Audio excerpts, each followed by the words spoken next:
Jadi untuk taubat itu ada dua jalan yang bisa kita tempuh. Pertama, taubat dengan lisan, taubat dengan ucapan. Dalam artian apa? Memperbanyak istighfar. Istighfar yang mana? Yang mana yang mungkin saja. Kalau waktunya sempit ya istighfar yang pendek-pendek. Astaghfirullah, astaghfirullah, astaghfirullah. Mau yang lebih panjang, astaghfirullahalazim allazi la ilaha illa huwal hayyul qayyum wa atubu ilaih min jami'il ma'asi waz zunub la haula wala quwwata illa billahil aliyyil azim. Ada waktu yang lebih panjang lagi membaca sayyidul istighfar. Tiap kali berbuat jahat, tiap kali diiringi dengan istighfar. Nah, ini yang bisa runtuh dengan istighfar ini dosa apa? Dosa yang ringan, dosa yang biasanya dilakukan oleh panca indera kita. Mata, ini dosa mata, insya Allah bisa runtuh dengan istighfar. Ngelihat yang haram, cepat nunduk, astagfirullah. Habis nunduk, jangan ngeliatin lagi. Kadang-kadang ngelihat nunduk, istighfar, melotot lagi, istighfar lagi.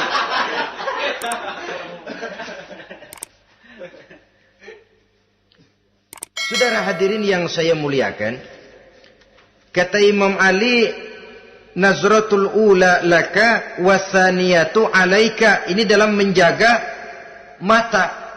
Pandangan pertama rezekimu kelihatan, namanya kelihatan kan rezeki. Pandangan pertama rezekimu, ulangannya dosamu. Ulangannya ini yang bisa membawa dosa. Dosa karena lidah, mengucapkan kata-kata yang menyakitkan orang. Dengan istighfar, insya Allah runtuh. Adapun dosa-dosa besar lainnya, tentu harus dengan perbuatan. Tidak cukup dengan sekedar istighfar saja. Perbuatannya apa? Itulah seperti yang sudah saya sampaikan pada ciri-ciri orang yang bertaubat tadi. Oleh karenanya, beruntunglah kita masih diberikan umur oleh Allah. Sehingga segala dosa dan kesalahan yang kita lakukan, kita masih punya kesempatan untuk mengadakan pemutihan, bertaubat kepada Allah. Nah, apa kemudahan yang diberikan Allah kepada orang yang melazimkan istighfar di dalam hidupnya? Pertama, kata Nabi, man lazimal istighfar, siapa orang yang melazimkan, membiasakan diri istighfar, diberikan keistimewaan oleh Allah. Pertama, ja'alallahu lahu min kulli dhiqin makhraja. Allah akan memberikan jalan keluar untuknya dari segala macam kesulitan. Hidup ini kan problem. Makin tinggi status sosial, makin banyak urusan. Urusan akan selesai apabila hidup di dunia selesai. Kita menyangka orang lain lebih enak dari kita, padahal tiap orang punya urusan.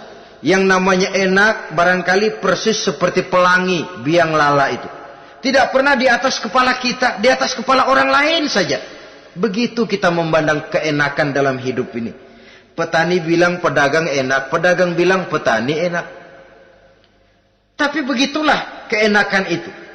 Orang yang melazimkan istighfar, dia akan diberikan jalan keluar dari segala macam kesulitan. Menurut perhitungan otak, deadlock, buntu, tidak sanggup lagi, entah bisa terwujud dan terlaksana. Allah memberikan jalan keluar dari segala kesulitan. Saudara, kalau Allah sudah memberikan jalan keluar dari kesulitan, siapa lagi yang bisa bikin sulit kita? Kalau Allah yang memberikan jalan keluar, everything is running well katanya. Semua urusan bisa jalan dengan lancar. Tapi tanpa istighfar, jauh kita dari Allah. Jalan yang sudah lapang pun bisa jadi sempit. Urusan yang sudah nyata akan selesai pun bisa jadi injelimet. Dan jalan yang tadinya tidak berliku-liku pun bisa berliku-liku. Ini faktor yang di luar perhitungan matematis. Kita tidak mampu, Allah maha mampu. Menurut akal kita tidak mungkin. Kalau Allah mau, tidak ada yang tidak mungkin. Saudara-saudara, ini fasilitas pertama. Orang yang gemar istighfar diberikan jalan keluar dari segala macam kesulitan. Yang kedua, wa min kulli hammin faraja, diberikan kegembiraan dari setiap kesusahan yang dihadapinya. Ada saja faktor-faktor yang mendatangkan kegembiraan, yang mendatangkan refreshing di dalam kehidupannya, sehingga dia tidak lalu merasa jalannya buntu, tidak merasa kesulitannya tidak pernah terselesaikan. Dan yang ketiga, fasilitas yang diberikan Allah kepada orang yang gemar istighfar, wa razaqahu min haitsu la yahtasib. Allah akan memberikan kepada mereka rizki dari jalan yang tidak pernah mereka sangka-sangka, dari jalan yang tidak pernah mereka perkirakan sebelumnya. Saudara-saudara kaum muslimin rahimakumullah, inilah fasilitas ketiga yang diberikan Allah kepada orang yang gemar istighfar. Rizkinya datang dari jalan yang tidak disangka-sangka. Sebab rizki ini juga termasuk hal gaib. Dan jangan lupa, ar-rizqu bimakna al-ata hissiyan kana au ma'nawiyan. Rizki adalah pemberian, baik yang konkret maupun yang abstrak. Kita sering membatasi pengertian rizki, maka rezeki kita jadi sering terbatas. Menurut kita kan yang namanya rezeki cuma duit saja. Kalau bukan duit, bukan rezeki. Padahal semua karunia Allah itu rezeki. Umur, rezeki. Istri, rezeki. Anak, rezeki. Pangkat dan jabatan, rezeki. Termasuk duit juga rezeki. Tapi dalam kebiasaan kita, rezeki cuma duit. Begitu duit seret, kita anggap rezeki macet. Maka akhirnya kita tidak bersyukur kepada Allah. Padahal mungkin di sektor duit macet, tapi rezeki dari segi lain, ilmu barangkali tambah, wibawa naik, pangkat naik, anak tambah, itu juga merupakan rezeki. Saudara-saudara kaum muslimin rahimakumullah, orang yang gemar istighfar ini diberikan rezeki dari jalan yang tidak disangka-sangkanya. Dibukakan perbendaharaan Allah untuknya, sehingga rezekinya datang dari cara yang tidak disangka-sangka. Allah maha kaya. Kalau dia mau, la mani'a lima a'taita wa la mu'tiya lima mana'ta. Tidak satu kekuatan pun yang mampu mencegah apa yang hendak diberikan Allah, dan tidak satu kekuatan pun yang sanggup memberikan apa yang dicegah oleh Allah Subhanahu wa taala. Ini keistimewaan yang diberikan Allah kepada mereka yang gemar beristighfar di dalam kehidupan ini. Jangan lagi berpikir, gua sih nggak punya dosa, istighfar amat. Sombong, saudara-saudara. Manusia itu lebih baik merasa banyak dosa daripada merasa tidak punya dosa. Tanda orang bahagia, kata Nabi, 4. Pertama, orang yang selalu ingat kepada kesalahan yang pernah dia lakukan. Itu orang bahagia. Selalu ingat kepada kesalahan yang pernah dilakukannya. Sehingga pada saat akan melakukan kesalahan yang baru, dia mikir-mikir. Dosa gue yang kemarin udah 3 keranjang, nih nambah lagi. Ingatannya terhadap kesalahan yang lalu akan merupakan langkah preventif yang mencegah dirinya untuk tidak menambah kesalahannya. Orang bahagia, orang yang selalu ingat kesalahan yang pernah dia lakukan, terbayang di pelupuk mata, bukan ngumpet-ngumpetin dosa. Sebab apa yang mau kita umpetin di hadapan Allah? Yang kedua, tanda orang bahagia itu orang yang selalu melupakan kebaikannya. Kalau dia berbuat baik, dia lupakan. Dia anggap dirinya belum pernah berbuat baik. Sehingga di mana ada kebaikan, dia tidak bisa ikut. Dia merasa sangat rugi. Sebab dia anggap dirinya belum pernah berbuat baik. Yang ketiga, tanda orang bahagia. Dalam urusan dunia, dia lihat ke bawah. Sehingga timbul rasa syukurnya. Bahwa kalau dia sengsara masih banyak yang lebih sengsara dari dia. Bahwa kalau dia miskin masih jauh lebih banyak yang miskin dari dia.